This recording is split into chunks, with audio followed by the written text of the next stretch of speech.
Everyone, welcome to my channel Soni fashion. आज की video में आप अम्ब्रेला फ़्रॉक की कटिंग और स्टिचिंग करना सीखेंगे। तो इस फ़्रॉक को मैंने अम्ब्रेला प्लाज़ो के साथ कैरी किया हुआ है और इसकी लिंक आपको डिस्क्रिप्शन बॉक्स में मिल जाएगी। और किस तरह से मैंने इस पूरे प्लेन फैब्रिक को डिज़ाइन किया हुआ है वो आगे वीडियो में आपको दिखाऊँगी। तो चलिए फिर वीडियो को शुरू करते हैं। तो यहाँ पर इसे बनाने के लिए मैंने 1/2 मीटर अस्तर और 3 मीटर जॉर्जेट लिया है। तो अब सबसे पहले हम अपने अस्तर की कटिंग करेंगे। तो यहाँ पर मैंने अपने अस्तर को 4 फोल्ड में करके रख लिया है और इसकी जो चौड़ाई है कपड़े की मेरी 4 फोल्ड में वो है करीब 10 इंच और इस कपड़े की जो लंबाई है वो है करीब 17 इंच। और तैयार होने के बाद ये हमारा 16 इंच का रेडी हो जाएगा। अब इसके बाद हम तीरे के लिए मार्क करेंगे। तो यहाँ पर मैं बोट नेक गले बना रही हूँ, इसलिए यहाँ पर मैं 7 इंच तीरे के लिए ले रही हूँ और जितना मैंने तीरा लिया है उतना ही मैं आर्म होल भी ले लूँगी। तो 7 इंच पे मैंने आर्म होल के लिए मार्क कर लिया है। यहाँ पर हमें अपने चेस्ट के लिए मार्किंग करनी है। तो यहाँ पर मैं 9 इंच पर चेस्ट के लिए मार्किंग कर रही हूँ। तो जितनी भी आपकी चेस्ट है उसको 4 से डिवाइड कर लेंगे। तो यहाँ पर मैंने 9 इंच पर निशान लगा लिया है। अब बाकी का जो आगे फैब्रिक है उसे हम मार्जिन के लिए ले लेंगे। अब ऊपर से शोल्डर से 14 इंच पर मैं कमर के लिए मार्क कर रही हूँ और कमर को भी 4 से डिवाइड कर लेंगे। तो यहाँ पर कमर को 4 से डिवाइड करने में मेरा 7.5 इंच आ रहा है।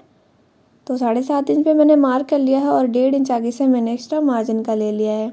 अब जितना हमारी कमर है यहाँ से उससे 1/2 इंच एक्स्ट्रा हमें नीचे की तरफ मार्क करना है। तो 7.5 मैंने ऊपर कमर का निशान लगाया था, नीचे से मैं 8 इंच पर निशान लगा लूँगी और 1.5 इंच आगे से एक्स्ट्रा मैं मार्जिन का ले लूँगी। अब इसके बाद इन सभी निशानों को हमें मिला लेना है। तो यहाँ पर मैंने इन सभी निशानों को मिला लिया है। अब इसके बाद हम फिटिंग के लिए शेप देंगे। तो यहाँ पर वेस्ट लाइन और चेस्ट लाइन का सेंटर करेंगे। तो यहाँ पर ये मेरा 4 इंच आ रहा है तो मैंने मार्क कर लिया है 4 इंच पे। अब यहाँ पर भी हमें चेस्ट के लिए मार्किंग करनी है। तो यहाँ पर मैंने 9 इंच पर निशान लगाया था, 9 इंच पर यहाँ भी मैं निशान लगा लूँगी और कमर के निशान से ऊपर तक इसे हम जोड़ लेंगे। तो यहाँ पर ये मेरा फिटिंग का निशान लग गया है।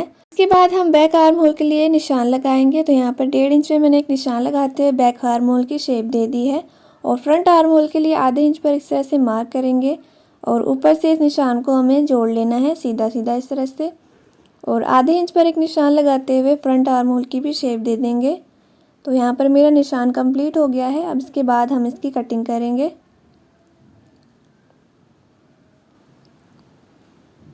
तो यहाँ पर मैंने फ्रंट और बैक दोनों की कटिंग कर ली है। इसके बाद बैक वाले पार्ट को हम अलग कर लेंगे और फ्रंट वाला जो हमारा आर्म होल है उसकी भी हम कटिंग कर लेंगे। अब इसके बाद सेम इसी तरह से हमें मेन फैब्रिक की भी कटिंग कर लेनी है। तो यहाँ पर मैंने दोनों पार्ट्स की कटिंग कर ली है। अब इसके बाद हम नेक डिज़ाइन रेडी करेंगे। तो यहाँ पर मैंने एक पेस्टिंग पेपर ले लिया है। इसकी जो चौड़ाई है वो है करीब 9 इंच और इसकी जो लंबाई है वो है करीब 14 इंच। हमें सबसे पहले इसके लिए एक अस्तर का फैब्रिक लेना है। तो यहाँ पर मैंने एक सेंटून का फैब्रिक ले लिया है। अब सेम इसी साइज़ का मैंने ये डिज़ाइनर जॉर्जेट का पीस ले लिया है। अब यहाँ पर जो हमारे कपड़े की लेंथ और विड्थ है वो हमें अपने पेस्टिंग पेपर से करीब 1 इंच एक्स्ट्रा लेनी है। तो यहाँ पर इसकी विड्थ है 10 इंच और इसकी लेंथ है वो है 15 इंच। अब इसके बाद हमें इसके चारों तरफ एक सिलाई लगा लेनी है, रफ सिलाई। तो यहाँ पर आप देख सकते हैं मैंने इस पर एक रफ सिलाई लगा ली है। अब इसको हम उल्टी साइड रख लेंगे और अब इसके बाद जो हमारा पेस्टिंग पेपर है उसे हम इस तरह से बराबर से इस कपड़े के ऊपर रखेंगे और आयरन से हमें इसको पेस्ट कर लेना है कपड़े के ऊपर। अब इसके बाद ये जो एक्स्ट्रा फैब्रिक है हमारा इसे हम फोल्ड करेंगे और इस पर एक सिलाई लगाएंगे। तो यहाँ पर मैंने इस पर सिलाई लगा ली है। अब इसके बाद हमें इसे सेंटर से फोल्ड कर लेना है इस तरह से और सेंटर से फोल्ड करने के बाद इसमें हम नेक के लिए निशान लगाएंगे। तो नेक की चौड़ाई यहाँ पर मैं ले रही हूँ 3.5 इंच और नेक की जो लंबाई है वो ले रही हूँ मैं 4.5 इंच। तो यहाँ पर आप नेक की लेंथ और विड्थ अपने अकॉर्डिंग एडजस्ट कर सकते हैं। अब इसके बाद एक इस तरह से मैंने बॉक्स बना लिया है और बॉक्स बनाने के बाद यहाँ पर हम बोट नेक की शेप देंगे। तो इस तरह से 1.5 इंच पे मैंने मार्क कर लिया है। अब इसके बाद इस तरह से नेक की शेप दे देंगे। तो अब इसके बाद यहाँ पर हम इसकी कटिंग करेंगे और कटिंग करने के बाद इसके सेंटर में एक मार्क लगा लेंगे। अब इसके बाद हम अपने टॉप पार्ट को यहाँ पर लेंगे, जो हमारा फ्रंट वाला पार्ट है। तो यहाँ पर इसमें मैंने सेंटर का निशान लगा लिया है। अब जो मेरा डिज़ाइनर नेक का पीस है उसको हम इसके ऊपर रखेंगे सेंटर वाले निशान से लगाते हुए, और पिन से मैंने इसे सेट कर लिया है। अब गले के किनारे किनारे यहाँ पर हमने एक सिलाई लगानी है, और सिलाई लगाने के बाद ये जो एक्स्ट्रा फैब्रिक है इसकी हम कटिंग कर लेंगे। और कटिंग करने के बाद इसमें हमें छोटे छोटे से कुछ कट्स लगाने हैं। कट्स लगाने से हमारा जो नेक है वो बिल्कुल फिनिशिंग के साथ रेडी होगा। अब इसके बाद हमें इसे सीधी साइड टर्न करना है, और सीधी साइड टर्न करने के बाद सबसे पहले गले पर एक सिलाई लगाएंगे, और इसके बाद हमें इस डिज़ाइनर पीस के अराउंड सिलाई लगानी है। और सिलाई लगाने के बाद यहाँ पर हमें ये लेस लगानी है। तो यहाँ पर आप अपनी मर्ज़ी के अकॉर्डिंग कोई भी लेस लगा सकते हैं। तो यहाँ पर इस तरह से मैंने इसके किनारे किनारे इस पर सिलाई लगा लेनी है। बाद हम बैक वाला पार्ट ले लेंगे। तो यहाँ पर बैक वाले पार्ट पे हम गले की लंबाई और चौड़ाई का निशान लगाएंगे। तो जितना मैंने फ्रंट वाले पार्ट में निशान लगाया था उतना ही यहाँ पर मैं लंबाई चौड़ाई का निशान लगा लूँगी। और इस तरह से एक बॉक्स ड्रॉ करते हुए हमें इस पर भी नेक की शेप देनी है। तो यहाँ पर मैंने बैक गले के लिए निशान लगा लिया है। अब इसके बाद हम इसकी भी कटिंग कर लेंगे, और कटिंग करने के बाद हमें इसे रोप पट्टी के साथ रेडी करना है। तो यहाँ पर मैंने एक रेप पट्टी ले ली है 1.5 इंच चौड़ाई में। अब इसके बाद इसे हम इस तरह से फोल्ड करेंगे सेंटर से, और जो हमारा ओपन वाला पार्ट है उसे हम गले की ऊपर वाली साइड पे रखते हुए सिलाई लगाएंगे। तो यहाँ पर मैंने इस पर सिलाई लगा ली है। अब इसके बाद इसमें भी हम छोटे छोटे से कट्स लगाएंगे, और जो पट्टी है हमारी उसे अंदर की साइड टर्न करेंगे। और टर्न करने के बाद हमें गले पर 1 फुट के मार्जिन से एक सिलाई लगानी है। तो यहाँ पर मैंने सिलाई लगा ली है। और अब इसके बाद जो हमारा फ्रंट वाला पार्ट है इसको हम इसके ऊपर रखेंगे। अब हमें इसके तीरे जॉइंट करने हैं, और तीरे जॉइंट करने के बाद इसमें हम पेटिंग की सिलाई लगाएंगे। और इसके बाद यहाँ पर मैंने स्लीव्स की कटिंग कर ली है। और स्लीव पे डिज़ाइन के लिए यहाँ पर मैंने ये जॉर्जेट पे एम्ब्रॉयडरी की हुई एक पट्टी ले ली है, जिसके साथ हम स्लीव्स का डिज़ाइन रेडी करेंगे। तो अब सबसे पहले यहाँ पर जो हमारा एक स्लीव है उसको हम अलग कर लेंगे, और एक स्लीव को हमें इस तरह से रख लेना है। तो यहाँ पर जो हमारी मोहरी की जो लंबाई है उसके अकॉर्डिंग पट्टी कट करेंगे। तो यहाँ पर करीब एक स्लीव के लिए यहाँ पर मैंने 2 पट्टी कट करनी है। तो यहाँ पर मैंने दोनों पट्टियाँ कट कर ली है सेम साइज़ की। अब इसके बाद यहाँ पर मैंने पट्टी की सीधी वाली साइड रखी है, और दूसरी पट्टी की सीधी वाली साइड इसके ऊपर रखेंगे। और इसके बाद 1/2 इंच के मार्जिन से हमें इस पर एक सिलाई लगानी है। तो यहाँ पर आप देख सकते हैं मैंने ये सिलाई लगा ली है इसके ऊपर, और बैक साइड से कुछ इस तरह से दिख रहा है। अब इसके बाद हमें अपनी स्लीव की उल्टी वाली साइड को रख लेना है, और जो हमारी पट्टी की सीधी वाली साइड है उसको हम कपड़े की उल्टी वाली साइड पर रखेंगे, और 1/2 इंच के मार्जिन से एक सिलाई लगाएंगे।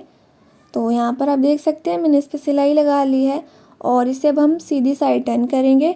और सीधी साइड टर्न करने के बाद ये जो हमारा 1/2 इंच का एक्स्ट्रा फैब्रिक है इसे हम अंदर की साइड फोल्ड करेंगे, और इस पर एक सिलाई लगाएंगे।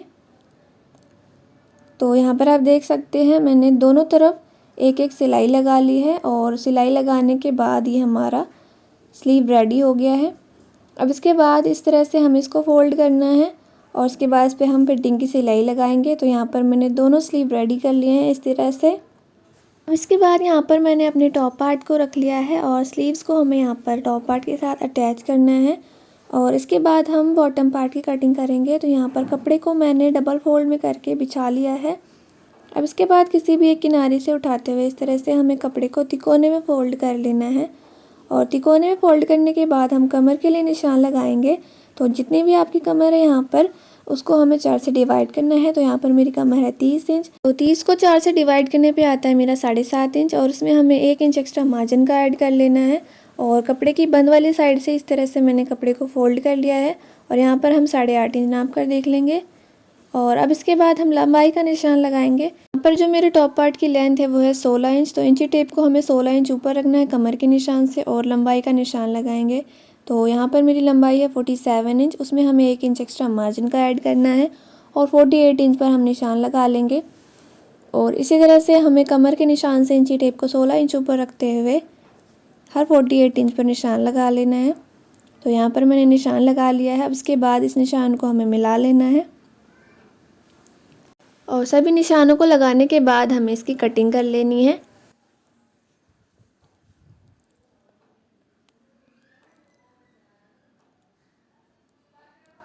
तो यहाँ पर मेरे बॉटम पार्ट की कटिंग हो गई है। अब इसके बाद यहाँ पर हमें फ्लोर पे इस तरह से इसको रख लेना है और इस तरह से अब मैंने कपड़े को सीधी वाली साइड के ऊपर सीधी वाली साइड को रख लिया है। अब इसके बाद हम इसमें फिटिंग की सिलाई लगाएंगे। तो यहाँ पर जो मेरी कमर है उसको हम पहले नाप कर देख लेते हैं। तो ये मेरा 15 इंच आ रहा है।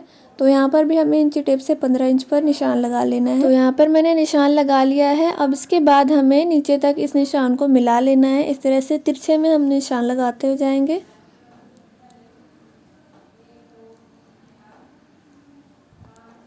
तो इसी तरह से हमें दूसरी तरफ भी निशान लगाना है और निशान लगाने के बाद इसमें हम फिटिंग की सिलाई लगाएंगे। तो यहाँ पर आप देख सकते हैं मैंने फिटिंग की सिलाई लगा ली है। अब इसके बाद जो हमारा टॉप पार्ट है उसे हम यहाँ पर रख लेंगे और इसे हम टॉप पार्ट को बॉटम के साथ अटैच करेंगे। और इसके बाद यहाँ पर जो हमारे फ्रॉक का घेरा है उसको भी हम सिलाई लगा लेंगे या फिर पीको कर लेंगे।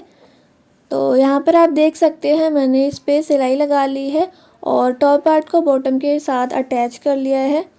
तो यहाँ पर मेरी फ़्रॉक बनकर तैयार हो गई है और सिलने के बाद इसका कुछ इस तरह से लुक आएगा। तो उम्मीद करती हूँ आपको आज की मेरी वीडियो पसंद आई हो। अगर वीडियो पसंद आई हो तो वीडियो को लाइक और शेयर करें और अगर आप मेरी वीडियो को पहली बार देख रहे हैं तो प्लीज़ मेरे चैनल को अभी सब्सक्राइब कर लें। Thanks for watching.